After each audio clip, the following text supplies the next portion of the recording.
नमस्कार दोस्तों, आइए जानते हैं बिहार की 100% सही 25 बड़ी खबरों को फटाफट अंदाज में। लेकिन उससे पहले वीडियो को एक छोटा सा लाइक जरूर करें। बीपीएससी 71वीं की परीक्षा की तारीख में बदलाव। बीपीएससी ने 71वीं संयुक्त प्रारंभिक परीक्षा की तारीख में बदलाव किया है। पहले यह परीक्षा 10 सितंबर को होनी थी, जो अब 13 सितंबर 2025 को आयोजित होगी। इस परीक्षा में शामिल होने के लिए कुल 4,70,510 अभ्यर्थियों ने आवेदन किया है। परीक्षा बिहार के विभिन्न केंद्रों पर एक ही दिन आयोजित होगी। आयोग ने अभ्यर्थियों से नई तारीख के अनुसार तैयारी जारी रखने की अपील की है। खगड़िया में 75,000 की रिश्वत लेते कार्यपालक अभियंता अरेस्ट। एसवीयू पटना की टीम ने खगड़िया में बिजली विभाग के कार्यपालक अभियंता गोपाल कुमार को 75,000 रुपए की रिश्वत लेते हुए रंगे हाथ गिरफ्तार किया। अभियंता पर बहाली के नाम पर रिश्वत मांगने का आरोप है। टीम ने गुरुवार को यह कार्रवाई की। आरोपी को पूछताछ के बाद न्यायिक हिरासत में भेजा गया है। एसवीयू लगातार भ्रष्टाचार पर शिकंजा कस रही है। बिहार के लोग मोदी को दे रहे वोट। गुजरात में फैक्ट्री जन सुराज अभियान के तहत भोजपुर पहुंचे प्रशांत किशोर ने कहा कि बिहार के लोग वोट मोदी को देते हैं, लेकिन उद्योग गुजरात में लगते हैं। उन्होंने जनता से अपील की कि अगली बार वोट देते समय अपने बच्चों के भविष्य को देखकर निर्णय लें। जगदीशपुर में आयोजित सभा में उन्होंने राजनीतिक व्यवस्था पर भी जमकर सवाल उठाए और बदलाव की जरूरत बताई। बेतिया में आग से 10 घर जलकर राख। पश्चिम चंपारण के योगा पट्टी प्रखंड स्थित चौमुखा पंचायत में गुरुवार देर रात आग लगने से 10 घर जलकर राख हो गए। आग चंदिका यादव के घर खाना बनाते समय लगी, जो तेजी से फैल गई। हादसे में 10 लाख से ज्यादा की संपत्ति का नुकसान हुआ है। हालांकि जान माल की हानि नहीं हुई। प्रशासन ने पीड़ित परिवारों को तात्कालिक सहायता उपलब्ध कराई है।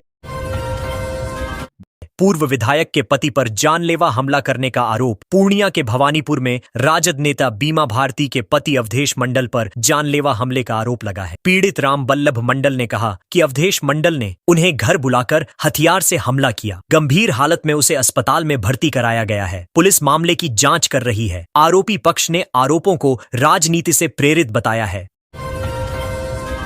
नाबालिग से रेप मामले में आरोपी को 20 साल जेल। अररिया की पॉक्सो कोर्ट ने नाबालिग से रेप के मामले में दोषी अनिल रशिदेव को 20 साल की सश्रम कारावास और 10 रुपए जार जुर्माने की सजा सुनाई है। कोर्ट ने पीड़िता को 7 लाख रुपए मुआवजा देने का भी आदेश दिया है। यह फैसला 4 साल पुराने केस में आया है। कोर्ट ने मामले को गंभीर बताते हुए त्वरित न्याय की मिसाल पेश की है। मुंबई आकर राज ठाकरे की हेकड़ी निकाल दूंगा। पप्पू यादव ने महाराष्ट्र में हिंदी भाषियों पर हो रहे हमलों को लेकर राज ठाकरे पर तीखा हमला बोला। उन्होंने एक्स पर लिखा कि अगर यह गुंडागर्दी नहीं रुकी तो वे खुद मुंबई जाकर जवाब देंगे। पप्पू यादव ने आरोप लगाया कि यह सब भाजपा के इशारे पर हो रहा है। उन्होंने केंद्र सरकार से कार्रवाई की मांग की है और विरोध जताया। पटना मोतिहारी में तेज बारिश, पूरे बिहार में अलर्ट। बिहार में मानसून ने दस्तक दे दी है। पटना मोतिहारी समेत कई जिलों में तेज बारिश हुई है। बांका में सबसे ज्यादा 41.2 मिमी वर्षा दर्ज की गई। मौसम विभाग ने पूरे राज्य में येलो अलर्ट जारी किया है। हालांकि 8 जुलाई के बाद फिर से तापमान बढ़ने की संभावना जताई गई है। पटना में उमस भरी गर्मी लोगों को परेशान कर रही है। सैनिटरी पैड के पैकेट पर राहुल गांधी का फोटो। कांग्रेस बिहार में 5 लाख महिलाओं को सैनिटरी पैड बांटने जा रही है, जिनके कवर पर राहुल गांधी का फोटो छपा है। इस पर बीजेपी ने तीखी प्रतिक्रिया देते हुए इसे महिलाओं का अपमान बताया है। भाजपा ने कहा कि यह वोट के लिए शर्मनाक तरीका है। वहीं कांग्रेस का दावा है कि यह माई बहन मान योजना के तहत महिलाओं को सम्मान देने की पहल है। पूर्व मध्य रेल की पहल। 34 श्रावणी मेला स्पेशल ट्रेनें चलेंगी। पूर्व मध्य रेलवे ने श्रावणी मेला को ध्यान में रखते हुए 34 विशेष ट्रेनें चलाने का निर्णय लिया है। जसीडीह और सुल्तानगंज स्टेशनों पर कुछ नियमित ट्रेनों का अस्थायी ठहराव भी किया जाएगा। जसीडीह पर 5 मिनट और सुल्तानगंज पर 2 मिनट का स्टॉप दिया जाएगा। रेलवे का यह कदम श्रद्धालुओं की सुविधा के लिए उठाया गया है। पूर्णिया एयरपोर्ट का रनवे 2800 मीटर लंबा होगा। पूर्णिया एयरपोर्ट का निर्माण कार्य तेजी से चल रहा है। रनवे की लंबाई 2800 मीटर रखी गई है। मुख्य सचिव ने बताया कि राज्य सरकार द्वारा बन रही पहुंच मार्ग और आंतरिक सड़कें इसी महीने पूरी हो जाएंगी। अंतरिम टर्मिनल का कार्य अंतिम चरण में है और संभावना है कि एयरपोर्ट इसी महीने चालू कर दिया जाएगा। पुनौरा धाम माता जानकी मंदिर के निर्माण का टेंडर जारी। पुनौरा धाम सीतामढ़ी में माता जानकी मंदिर के लिए ओपन ग्लोबल टेंडर जारी किया गया है। मंदिर निर्माण पर 812 करोड़ रुपए खर्च होंगे। बिहार कैबिनेट ने 882.87 करोड़ की मंजूरी दी है। पर्यटन विभाग ने यह परियोजना शुरू की है और अगस्त 2025 में मंदिर का शिलान्यास होने की संभावना है। देश विदेश की नामी कंपनियां इसमें भाग लेंगी। जिला परिषद ने दुकानों का किराया 10 गुना बढ़ाया। पश्चिम चंपारण के नवलपुर बाजार में जिला परिषद द्वारा दुकानों का किराया 10 गुना बढ़ा देने से व्यापारियों में भारी नाराजगी है। दुकानदारों ने इसे अनुचित बताया और जोरदार विरोध प्रदर्शन किया। उनका कहना है कि वे 99 साल की वैध लीज पर दुकान चला रहे हैं। ऐसे में किराया अचानक बढ़ाना असंवैधानिक है।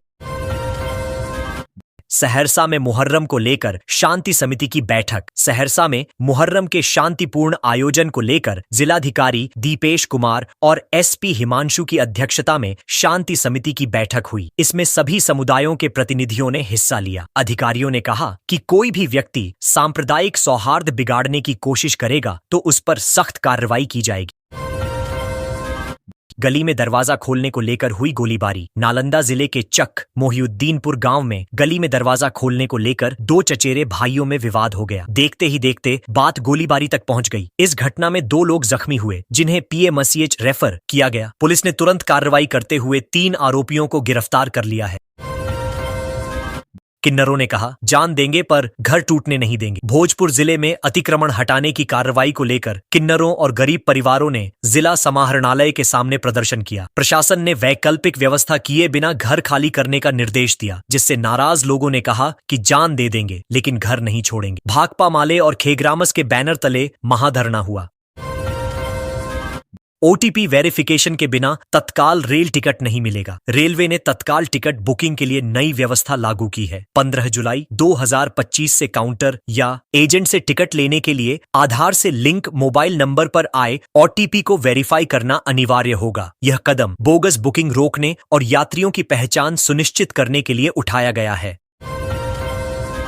डिवाइडर पर जीप चलाने का वीडियो वायरल, वाहन जब्त। जहानाबाद के NH 22 पर डिवाइडर पर जीप चलाने का वीडियो वायरल होने के बाद पुलिस ने सख्त कार्रवाई की। वायरल वीडियो में 3 युवक दिखे जिनकी पहचान के बाद वाहन को जब्त कर लिया गया है। चालक के खिलाफ FIR दर्ज कर दी गई है और SP ने कहा है कि जुर्माना भी लगाया जाएगा।